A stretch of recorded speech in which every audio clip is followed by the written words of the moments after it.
Olympics ಕ್ರೀಡಾಕೂಟಕ್ಕೆ 127 ವರ್ಷಗಳ ಇತಿಹಾಸ ಇದೆ. 1896ರಲ್ಲಿ ಗ್ರೀಸ್ನ ಅಥೆನ್ಸ್ನಲ್ಲಿ ಶುರುವಾದಂತಹ ಕ್ರೀಡಾಕೂಟ 127 ವರ್ಷಗಳಿಂದ ನಿರಂತರವಾಗಿ ನಡೆದುಕೊಂಡು ಬರ್ತಾ ಇದೆ. ಪ್ರತಿ 4 ವರ್ಷಕ್ಕೊಮ್ಮೆ.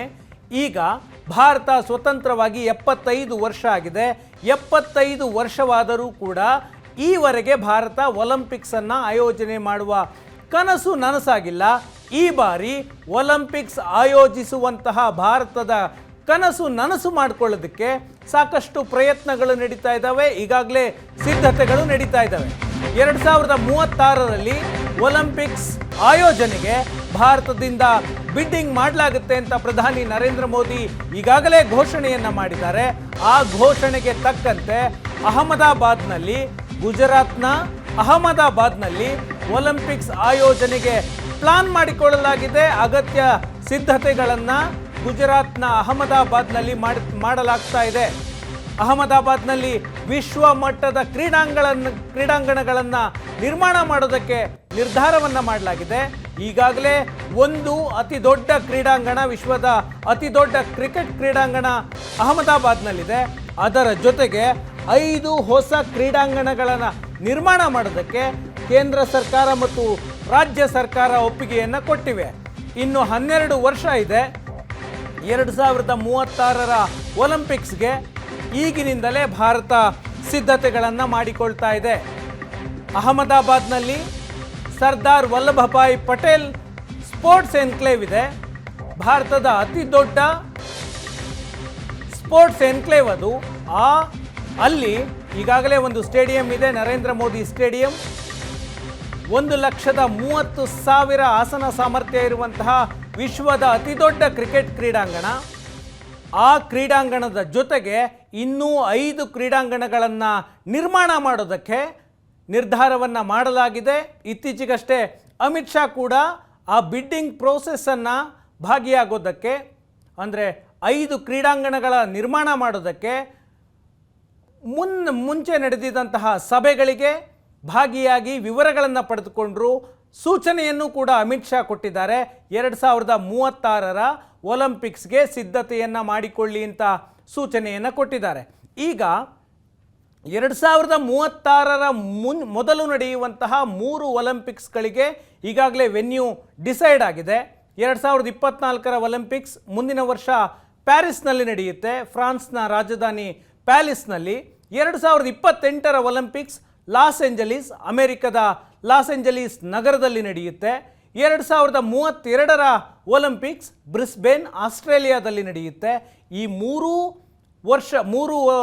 ಒಲಿಂಪಿಕ್ಸ್ಗಳಿಗೆ ಈಗಾಗಲೇ ಸ್ಲಾಟ್ ಫಿಲ್ ಆಗಿದೆ. ಬಾಕಿ ಉಳಿದಿರುವುದು 2036ರ ಒಲಿಂಪಿಕ್ಸ್. ಆ ಒಲಿಂಪಿಕ್ಸ್ನ ಬಿಡ್ಡಿಂಗ್ ಪ್ರಕ್ರಿಯೆ ಈಗ ಜಾರಿಯಲ್ಲಿದೆ. ಈ ಒಲಿಂಪಿಕ್ ಕ್ರೀಡಾಕೂಟವನ್ನು ಭಾರತ ಆಯೋಜನೆ ಮಾಡಬೇಕು ಅನ್ನುವಂತಹ ಪ್ಲಾನ್, ಆ ಆಯೋಜನೆ ಮಾಡುವ ಪ್ಲಾನ್ಗೆ ಈಗಾಗಲೇ ಭಾರತ ಸಿದ್ಧತೆಯನ್ನು ಮಾಡಿಕೊಳ್ತಾ ಇದೆ. 2036 12 ವರ್ಷ ಇದೆ ಭಾರತಕ್ಕೆ ಸಮಯ. ಹಾಗಾಗಿ ಆ ಸಮಯದಲ್ಲಿ ಏನೆಲ್ಲ ಸಿದ್ಧತೆಗಳನ್ನು ಮಾಡಿಕೊಳ್ಬೇಕೋ ಒಲಿಂಪಿಕ್ಸ್ಗೆ ಅರ್ಹತೆಯನ್ನು ಗಿಟ್ಟಿಸಿಕೊಳ್ಳೋದಕ್ಕೆ ಆ ಪ್ರಯತ್ನಗಳನ್ನು ಗುಜರಾತ್ನ ಅಹಮದಾಬಾದ್ನಲ್ಲಿ ಮಾಡಲಾಗ್ತಿದೆ. ಈಗಾಗಲೇ ಬಿಡ್ ಮಾಡ್ತೀನಿ ಅಂತ ಪ್ರಧಾನಿ ನರೇಂದ್ರ ಮೋದಿ ಇದೇ ವರ್ಷದ ಅಕ್ಟೋಬರ್ನಲ್ಲಿ ಅಂತಾರಾಷ್ಟ್ರೀಯ ಒಲಿಂಪಿಕ್ಸ್ ಕಮಿಟಿಯ ಸಭೆ ನಡೆದಿತ್ತು ಮುಂಬೈನಲ್ಲಿ. ಆ ಸಭೆಯಲ್ಲಿ ಭಾಗಿಯಾಗಿ ನರೇಂದ್ರ ಮೋದಿಯವರು ಘೋಷಣೆಯನ್ನು ಮಾಡಿದ್ರು. 2036ರ ಒಲಿಂಪಿಕ್ಸ್ಗೆ ನಾವು ಭಾರತ ಬಿಡ್ ಮಾಡ್ತೀವಿ ಅಂತ. ಈ ಘೋಷಣೆಯಾದ ನಂತರ ಈಗ ಸಿದ್ಧತೆಗಳು ನಡೀತಾ ಇದ್ದಾವೆ. ಭಾರತದ ಜೊತೆಗೆ ಉಳಿದ 10 ರಾಷ್ಟ್ರಗಳು ಒಲಿಂಪಿಕ್ಸ್ಗೆ ಬಿಡ್ ಮಾಡ್ತಾ ಇದ್ದಾವೆ. ಟರ್ಕಿ ಇದೆ, ಮೆಕ್ಸಿಕೋ ಇದೆ, ಇಂಡೋನೇಷ್ಯಾ ಇದೆ, ಪೋಲೆಂಡ್ ಇದೆ. ಈ ರೀತಿಯ 10 ದೇಶಗಳು ಬಿಡ್ಡನ್ನು ಮಾಡ್ತಾ ಇದ್ದಾವೆ. ಇನ್ನಷ್ಟು ದೇಶಗಳು ಈ ಸಾಲಿಗೆ ಬರಬಹುದು. ಈಗಾಗಲೇ ಮೋದಿ ಅಂತಾರಾಷ್ಟ್ರೀಯ ಒಲಿಂಪಿಕ್ಸ್ ಕಮಿಟಿಯ ಸಭೆಯಲ್ಲಿ ಘೋಷಿಸಿದ್ದಾರೆ. ಅದಕ್ಕೆ ಅಕ್ಟೋಬರ್ನಲ್ಲಿ ಮುಂಬೈನಲ್ಲಿ ನಡೆದಿತ್ತು ಈ ಸಭೆ. ಈ ಸಭೆಗೆ ಅಂತಾರಾಷ್ಟ್ರೀಯ ಒಲಿಂಪಿಕ್ಸ್ ಕಮಿಟಿಯ ಎಲ್ಲ ಅಧಿಕಾರಿಗಳು ಭಾಗಿಯಾಗಿದ್ದರು. 2036ರ ಒಲಿಂಪಿಕ್ಸ್ಗೂ ಮೊದಲು ನಡೆಯುವಂತಹ 2029ರ ಯುವ ಒಲಿಂಪಿಕ್ಸನ್ನು ಕೂಡ ಆಯೋಜನೆ ಮಾಡ್ತೀವಿ ಅಂತ ಭಾರತ ಅದಕ್ಕೂ ಬಿಡ್ ಸಲ್ಲಿಸಿದೆ. 2 ಅತಿ ದೊಡ್ಡ ಕ್ರೀಡಾಕೂಟಗಳಿಗೆ ಬಿಡ್ಡನ್ನು ಸಲ್ಲಿಕೆ ಮಾಡಲಾಗಿದೆ. 2029ರ ಯುವ ಒಲಿಂಪಿಕ್ಸ್, 2036ರ ಸಮ್ಮರ್ ಒಲಿಂಪಿಕ್ಸ್. ಯುವ ಒಲಿಂಪಿಕ್ಸ್ 15 ವರ್ಷದಿಂದ 18 ವರ್ಷದ ವಯಸ್ಸಿನ ಕ್ರೀಡಾಪಟುಗಳಿಗಾಗಿ ನಡೆಸುವಂತಹ ಒಲಿಂಪಿಕ್ಸ್. 2036ಕ್ಕೆ 4 ವರ್ಷಕ್ಕೊಮ್ಮೆ ನಡೆಯುವಂತಹ ವಿಶ್ವದ ಅತಿ ದೊಡ್ಡ ಕ್ರೀಡಾಕೂಟ. ಇದಕ್ಕೆ ಸಂಬಂಧಪಟ್ಟಂತೆ ಅಂತಾರಾಷ್ಟ್ರೀಯ ಒಲಿಂಪಿಕ್ಸ್ ಕಮಿಟಿಯ ಸಭೆಯಲ್ಲಿ ಭಾಗಿಯಾಗಿದ್ದ ಮೋದಿ 140 ಕೋಟಿ ಜನರ ಭಾರತೀಯರ 100 ವರ್ಷದ ಕನಸಿದು. ಈ ಕನಸನ್ನು ಈ ಬಾರಿ ಯಾವುದೇ ಕಾರಣಕ್ಕೂ ಮಿಸ್ ಮಾಡಿಕೊಳ್ಬಾರ್ದು, ನನಸು ಮಾಡಿಕೊಳ್ಬೇಕು ಅಂತ ನರೇಂದ್ರ ಮೋದಿ ಘೋಷಣೆಯನ್ನು ಮಾಡಿದರು. 2 ದಿನಗಳ ಮೊದಲು ಅಮಿತ್ ಶಾ ಅಹಮದಾಬಾದ್ನಲ್ಲಿದ್ದರು. ಪೂರ್ವ ಸಿದ್ಧತೆಯನ್ನು ಹೇಗೆ ನಡೀತಿದೆ ಅಂತ ನೋಡೋದಕ್ಕೆ ಹೋಗಿದ್ದರು.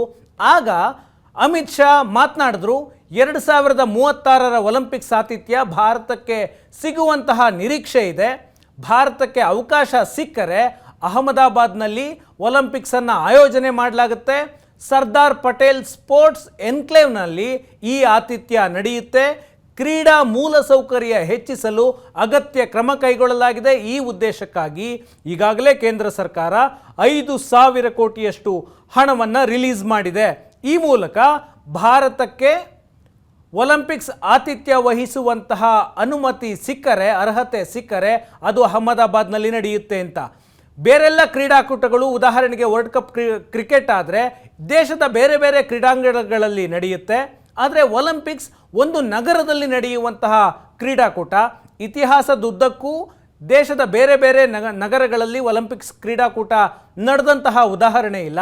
ಒಂದು ನಗರದಲ್ಲಿ ಮಾತ್ರ ಒಲಿಂಪಿಕ್ಸನ್ನು ಆಯೋಜನೆ ಮಾಡಲಾಗುತ್ತೆ. ಈವನ್ ಕಾಮನ್ವೆಲ್ತ್ ಗೇಮ್ಸ್ ಕೂಡ ಒಂದೇ ನಗರದಲ್ಲಿ ನಡೆಯುತ್ತೆ. ಕ್ರಿಕೆಟ್ ಮತ್ತು ಫುಟ್ಬಾಲ್ಗಳನ್ನು ದೇಶದ ಬೇರೆ ಬೇರೆ ಕ್ರೀಡಾಂಗಣಗಳಲ್ಲಿ ಆಯೋಜನೆ ಮಾಡಲಾಗುತ್ತೆ. ಈಗ ಅದಕ್ಕಾಗಿ ಒಂದು ನಗರವನ್ನು ಸಿದ್ಧಗೊಳಿಸಬೇಕು. ಆ ನಗರ ಅಹಮದಾಬಾದ್ ಅಂತ ಅಮಿತ್ ಶಾ ಹೇಳಿದ್ದಾರೆ. ಅಹಮದಾಬಾದ್ನಲ್ಲಿ ದೇಶದ ಅತಿದೊಡ್ಡ ಸ್ಪೋರ್ಟ್ಸ್ ಕಾಂಪ್ಲೆಕ್ಸ್ ಇದೆ, ಸರ್ದಾರ್ ಪಟೇಲ್ ಸ್ಪೋರ್ಟ್ಸ್ ಎನ್ಕ್ಲೇವ್. ಮೊದಲಿಗೆ ಅಲ್ಲಿ ಮೊಟೆರಾ ಕ್ರೀಡಾಂಗಣ ಇತ್ತು, ಕ್ರಿಕೆಟ್ ಕ್ರೀಡಾಂಗಣ ಇತ್ತು. ಅದನ್ನು ಒಡೆದು ಹಾಕಿ ಇಡೀ ಸ್ಪೋರ್ಟ್ಸ್ ಕಾಂಕ್ಲೇವ್ 350 ಎಕರೆ ವಿಸ್ತೀರ್ಣದಲ್ಲಿರುವಂತಹ ಪ್ರದೇಶದಲ್ಲಿ ನರೇಂದ್ರ ಮೋದಿ ಸ್ಟೇಡಿಯಮನ್ನು ಕಟ್ಟಲಾಗಿದೆ. ವಿಶ್ವದ ಅತಿ ದೊಡ್ಡ ಕ್ರಿಕೆಟ್ ಸ್ಟೇಡಿಯಂ ಅದು. 1,30,000 ಜನ ಕೂತು ಕ್ರೀಡೆಯನ್ನು ನೋಡುವಂತಹ ದೊಡ್ಡ ಕ್ರೀಡಾಂಗಣ. ಆ ಕ್ರೀಡಾಂಗಣದ ಜೊತೆಗೆ ಈಗ 5 ಬೇರೆ ಬೇರೆ ಸ್ಟೇಡಿಯಂಗಳನ್ನು ನಿರ್ಮಾಣ ಮಾಡೋದಕ್ಕೆ ನಿರ್ಧಾರವನ್ನು ಮಾಡಲಾಗಿದೆ. 356 ಎಕರೆ ಪ್ರದೇಶದಲ್ಲಿರುವಂತಹ ಸ್ಪೋರ್ಟ್ಸ್ ಎನ್ಕ್ಲೇವ್, ಹೊಸದಾಗಿ 5 ಕ್ರೀಡಾಂಗಣ ಅಲ್ಲಿ ನಿರ್ಮಾಣ ಮಾಡೋದಕ್ಕೆ ನಿರ್ಧಾರ ಮಾಡಲಾಗಿದೆ. ಈ 5 ಕ್ರೀಡಾಂಗಣಗಳ ನಿರ್ಮಾಣಕ್ಕೆ ಕೇಂದ್ರ ಸರ್ಕಾರ ಮತ್ತು ರಾಜ್ಯ ಸರ್ಕಾರ ಅನುಮತಿಯನ್ನು ಕೊಟ್ಟಿದೆ. ಗುಜರಾತ್ ಒಲಿಂಪಿಕ್ಸ್ ಮೂಲಸೌಕರ್ಯ ನಿಗಮದಿಂದ ಕ್ರೀಡಾಂಗಣಗಳ ನಿರ್ಮಾಣ ಆಗುತ್ತೆ. 2024ರ ಅಕ್ಟೋಬರ್ನಿಂದ ನಿರ್ಮಾಣ ಕಾರ್ಯ ಆರಂಭ ಆಗುತ್ತೆ. ಮುಂದಿನ ವರ್ಷದ ಅಕ್ಟೋಬರ್ನಿಂದ 2027ಕ್ಕೆ ನಿರ್ಮಾಣ ಪೂರ್ಣವಾಗಿ ಲೋಕಾರ್ಪಣೆ ಮಾಡುವಂತಹ ಉದ್ದೇಶ ಇದೆ. ಈಗಾಗಲೇ 5 ಕ್ರೀಡಾಂಗಣಗಳ ನಿರ್ಮಾಣಕ್ಕೆ ಟೆಂಡರ್ ಪ್ರಕ್ರಿಯೆಯನ್ನು ಆರಂಭ ಮಾಡಲಾಗಿದೆ. ಅಂತಾರಾಷ್ಟ್ರೀಯ ಗುಣಮಟ್ಟಕ್ಕೆ ಅನುಗುಣವಾಗಿ ಒಲಿಂಪಿಕ್ಸ್ಗೆ ಅರ್ಹತೆ ಗಿಟ್ಟಿಸೋದಕ್ಕೆ ಕ್ರೀಡಾಂಗಣಗಳಲ್ಲಿ ಏನೆಲ್ಲ ಮೂಲಸೌಕರ್ಯ ಇರಬೇಕು, ಯಾವೆಲ್ಲ ಗುಣಮಟ್ಟವನ್ನು ಕಾಯ್ದುಕೊಳ್ಬೇಕು, ಆ ರೀತಿಯಾಗಿ ಕ್ರೀಡಾಂಗಣಗಳ ನಿರ್ಮಾಣ ಮಾಡೋದಕ್ಕೆ ಚಾಲನೆಯನ್ನು ಇನ್ನಷ್ಟು ಅಕ್ಟೋಬರ್ನಲ್ಲಿ ಚಾಲನೆ ಸಿಗಲಿದೆ. ಈಗ ಭಾರತದ ಅತಿದೊಡ್ಡ sports enclave Sardar Patel sports enclave, ಇಲ್ಲಿ 5 ಕ್ರೀಡಾಂಗಣಗಳನ್ನು ಹೊಸದಾಗಿ ನಿರ್ಮಾಣ ಮಾಡಲಾಗುತ್ತೆ. ಈಗಾಗಲೇ ಒಂದು ಕ್ರೀಡಾಂಗಣ ಅಲ್ಲಿದೆ, ನರೇಂದ್ರ ಮೋದಿ ಕ್ರಿಕೆಟ್ ಸ್ಟೇಡಿಯಂ. 1,30,000 ಆಸನ ಸಾಮರ್ಥ್ಯ ಇರುವಂತಹ ಸ್ಟೇಡಿಯಂ ಇದು ಈಗಾಗಲೇ ಇರುವಂಥದ್ದು. ಇಲ್ಲಿ ಕ್ರಿಕೆಟ್ ಮ್ಯಾಚ್ಗಳು ಆಲ್ರೆಡಿ ನಡೀತಾ ಇದ್ದಾವೆ. ಎರಡನೆಯದ್ದು ಫುಟ್ಬಾಲ್ ಕ್ರೀಡಾಂಗಣವನ್ನು ನಿರ್ಮಾಣ ಮಾಡಲಾಗುತ್ತೆ. ಆಸನ ಸಾಮರ್ಥ್ಯ 50,000 ಪ್ರೇಕ್ಷಕರು ಕೂತು ಫುಟ್ಬಾಲನ್ನು ನೋಡುವಂತಹ ದೊಡ್ಡ ಕ್ರೀಡಾಂಗಣವನ್ನು ನರೇಂದ್ರ ಮೋದಿ ಸ್ಟೇಡಿಯಂನ ಪಕ್ಕದಲ್ಲೇ ನಿರ್ಮಾಣ ಮಾಡಲಾಗುತ್ತೆ. ಕ್ರೀಡಾಂಗಣ, ಮೂರನೇ ಕ್ರೀಡಾಂಗಣ ಒಳಾಂಗಣ ಕ್ರೀಡಾಂಗಣ. 18,000 ಆಸನ ಸಾಮರ್ಥ್ಯವಿರುವಂತಹ ಒಂದು ಒಳಾಂಗಣ ಕ್ರೀಡಾಂಗಣವನ್ನು ಮಾಡಲಾಗುತ್ತೆ.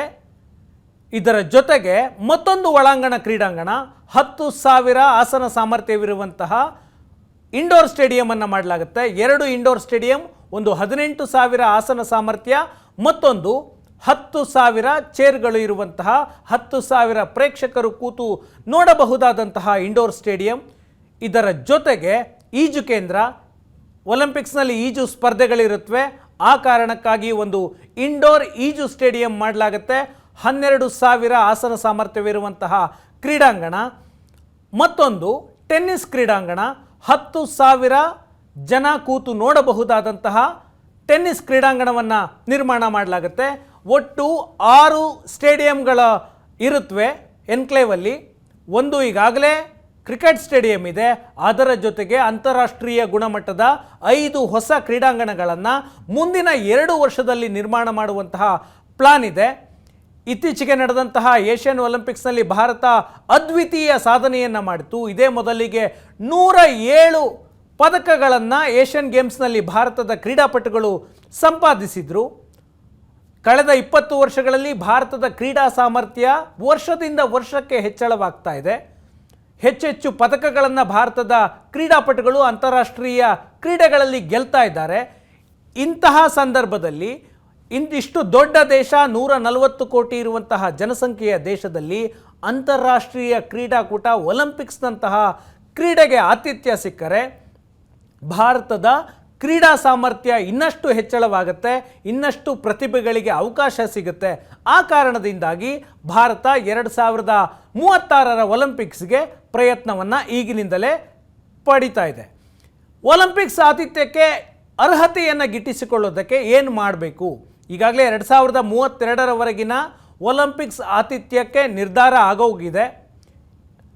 2024, 28 ಮತ್ತು 32ರ ಒಲಿಂಪಿಕ್ಸ್ಗೆ ನಗರಗಳ ನಿರ್ಧಾರ ಆಗೋಗಿದೆ. ಬಾಕಿ ಉಳಿದಿರೋದು 2036ರ ಒಲಿಂಪಿಕ್ಸ್. 2025ಕ್ಕೆ ನಿರ್ಧಾರ ಆಗುತ್ತೆ 2036ರ ಒಲಿಂಪಿಕ್ಸ್ ಆತಿಥ್ಯ ಯಾವ ದೇಶದಲ್ಲಿ, ಯಾವ ನಗರದಲ್ಲಿ ಆಗಬೇಕು ಅಂತ.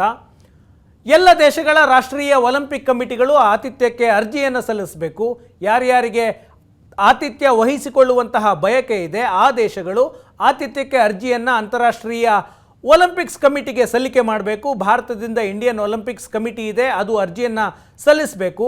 ಈಗಾಗಲೇ 10ಕ್ಕೂ ಹೆಚ್ಚು ದೇಶಗಳು ಒಲಿಂಪಿಕ್ಸನ್ನು ಆಯೋಜನೆ ಮಾಡೋದಕ್ಕೆ ಆಸಕ್ತಿಯನ್ನು ತೋರಿಸಿದ್ದಾವೆ. ಒಲಿಂಪಿಕ್ಸ್ ಆಯೋಜನೆಗೆ ಅರ್ಜಿ ಸಲ್ಲಿಸ್ತಾರಲ್ಲ, ಆ ಅರ್ಜಿಯಲ್ಲಿ ತಾವು ಯಾವ ನಗರವನ್ನು ಆಯ್ಕೆ ಮಾಡಿಕೊಂಡಿದ್ದೀವಿ ಅನ್ನೋದನ್ನ ಸಲ್ಲಿಸಬೇಕು. ಆ ನಗರದಲ್ಲಿರುವಂತಹ ಮೂಲಸೌಕರ್ಯ ವ್ಯವಸ್ಥೆ, ಕ್ರೀಡಾಂಗಣಗಳ ಮಾಹಿತಿ, ಎಷ್ಟು ಕ್ರೀಡಾಂಗಣಗಳಿದ್ದಾವೆ, ಆ ಕ್ರೀಡಾಂಗಣಗಳಲ್ಲಿ ಏನೆಲ್ಲ ಮೂಲಸೌಕರ್ಯಗಳಿದ್ದಾವೆ ಮತ್ತು ಇಡೀ ನಗರದ ರಸ್ತೆ, ಇಡೀ ನಗರದ ವಾಸದ ಗುಣಮಟ್ಟ ಮತ್ತು ಕ್ರೀಡಾಪಟುಗಳು ಬಂದು ಉಳಿದುಕೊಳ್ಳೋದಕ್ಕೆ ವ್ಯವಸ್ಥೆ, ಕ್ರೀಡಾಗ್ರಾಮ, ಇದರ ಮಾಹಿತಿಯನ್ನು ಕೊಡಬೇಕು. ಜೊತೆಗೆ ಇಷ್ಟು ದೊಡ್ಡ ಕ್ರೀಡಾಕೂಟವನ್ನು ಆಯೋಜಿಸೋದಕ್ಕೆ ಇರುವಂತಹ ಆರ್ಥಿಕ ಸಾಮರ್ಥ್ಯವನ್ನು ಕೂಡ ತಿಳಿಸಬೇಕು ಅರ್ಜಿಯಲ್ಲಿ. ಮತ್ತು ಕ್ರೀಡೆಯ ಮಾರ್ಕೆಟಿಂಗ್ ಮಾಡುವಂತಹ ವಿಧಾನ, ಡಿಜಿಟಲ್ ಮಾರ್ಕೆಟಿಂಗ್ ವಿಧಾನಗಳನ್ನು ತಿಳಿಸಬೇಕು. ಮತ್ತು ಯಾವ ಯಾವ ಕ್ರೀಡೆಗಳನ್ನು ಆಯೋಜನೆ ಮಾಡ್ತೀವಿ ಅನ್ನುವ ವಿವರಗಳನ್ನು ಸಲ್ಲಿಸಬೇಕು. ಈ ಹಿಂದೆ ದೊಡ್ಡ ದೊಡ್ಡ ಕ್ರೀಡಾಕೂಟಗಳನ್ನು ಆಯೋಜಿಸುವ ಉದಾಹರಣೆಗಳು ಯಾವುದಾದ್ರೂ ಇದ್ದರೆ ಉಲ್ಲೇಖಿಸಬಹುದು. ಭಾರತ 2010ರ ಕಾಮನ್ವೆಲ್ತ್ ಗೇಮನ್ನು ಆಯೋಜಿಸಿತ್ತು. ವರ್ಲ್ಡ್ ಕಪ್ ಕ್ರಿಕೆಟನ್ನು ಬಹಳಷ್ಟು ಬಾರಿ ಆಯೋಜನೆ ಮಾಡಿದೆ. ಆ ಉದಾಹರಣೆಗಳನ್ನು ಕೊಡಬಹುದು. ಈ ಅರ್ಜಿ ಸಲ್ಲಿಕೆ ಆದ ನಂತರ ಅಂತಾರಾಷ್ಟ್ರೀಯ ಒಲಿಂಪಿಕ್ ಕಮಿಟಿ ಯಾವ ಯಾವ ದೇಶಕ್ಕೆ ಆತಿಥ್ಯ ವಹಿಸುವಂತಹ ಅರ್ಹತೆ ಇದೆ ಆ ದೇಶಗಳ ಪಟ್ಟಿಯನ್ನು ಸಿದ್ಧಪಡಿಸುತ್ತೆ.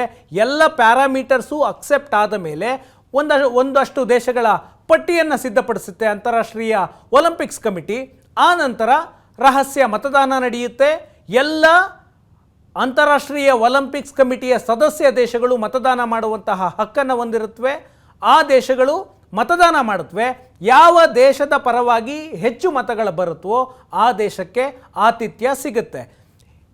ಎಲ್ಲ ದೇಶಗಳ ಬೆಂಬಲವನ್ನು ಪಡೆದುಕೊಳ್ಬೇಕು ಅಂದರೆ ಭಾರತ ರಾಜತಾಂತ್ರಿಕವಾಗಿ ಈ ನಿಟ್ಟಿನಲ್ಲಿ ಪ್ರಯತ್ನವನ್ನು ಮಾಡಬೇಕು. ಆ ಪ್ರಯತ್ನ ಯಶಸ್ವಿಯಾದರೆ ಒಲಿಂಪಿಕ್ಸ್ ಆತಿಥ್ಯ ಭಾರತಕ್ಕೆ ಸಿಗುವ ಸಾಧ್ಯತೆ ಇರುತ್ತೆ.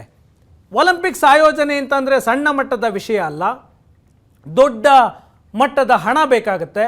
ಉದಾಹರಣೆಗೆ ಕಳೆದ ಬಾರಿ 2020ರ ಟೋಕಿಯೋ ಒಲಿಂಪಿಕ್ಸ್ಗೆ 1.1 ಲಕ್ಷ ಕೋಟಿಯಷ್ಟು ಹಣ ಖರ್ಚಾಗಿತ್ತು. 2016ರ ರಿಯೋ ಒಲಿಂಪಿಕ್ಸ್ ಬ್ರೆಜಿಲ್ನಲ್ಲಿ ನಡೀತು, ಅದಕ್ಕೆ 1.2 ಲಕ್ಷ ಕೋಟಿಯಷ್ಟು ಹಣ ಖರ್ಚಾಗಿತ್ತು. 2014ರಲ್ಲಿ ರಷ್ಯಾದ ಸೋಚಿ ನಗರದಲ್ಲಿ ವಿಂಟರ್ ಒಲಿಂಪಿಕ್ಸ್ ನಡೀತು. ರಷ್ಯಾ ಅದಕ್ಕೆ 50 ಬಿಲಿಯನ್ ಅಮೆರಿಕನ್ ಡಾಲರ್ ಅಂದರೆ 4 ಲಕ್ಷ ಕೋಟಿಯನ್ನು ಖರ್ಚು ಮಾಡಿತ್ತು. 2012ರಲ್ಲಿ ಲಂಡನ್ನಲ್ಲಿ ನಡೆದಂತಹ ಒಲಿಂಪಿಕ್ಸ್ಗೆ 1.3 ಲಕ್ಷ ಕೋಟಿ 15 ಬಿಲಿಯನ್ ಡಾಲರ್ ಹಣವನ್ನು ಬ್ರಿಟನ್ ಖರ್ಚು ಮಾಡಿತ್ತು. ಹಾಗಾಗಿ ದೊಡ್ಡ ಮಟ್ಟದ ಹಣವನ್ನು ಹೂಡಿಕೆ ಮಾಡಬೇಕಾಗತ್ತೆ. ಇದರಿಂದ ಭಾರತಕ್ಕೆ ಲಾಭ ಏನು ಅನ್ನುವಂತಹ ಪ್ರಶ್ನೆಗಳಿದ್ದಾವೆ.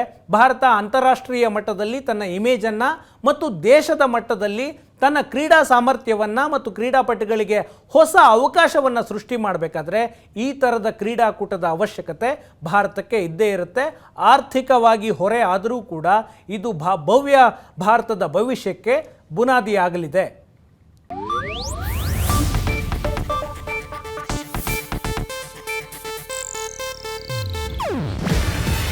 ಇದು ಏಷ್ಯಾನೆಟ್ ನ್ಯೂಸ್ ನೆಟ್ವರ್ಕ್ ಪ್ರಸ್ತುತಿ.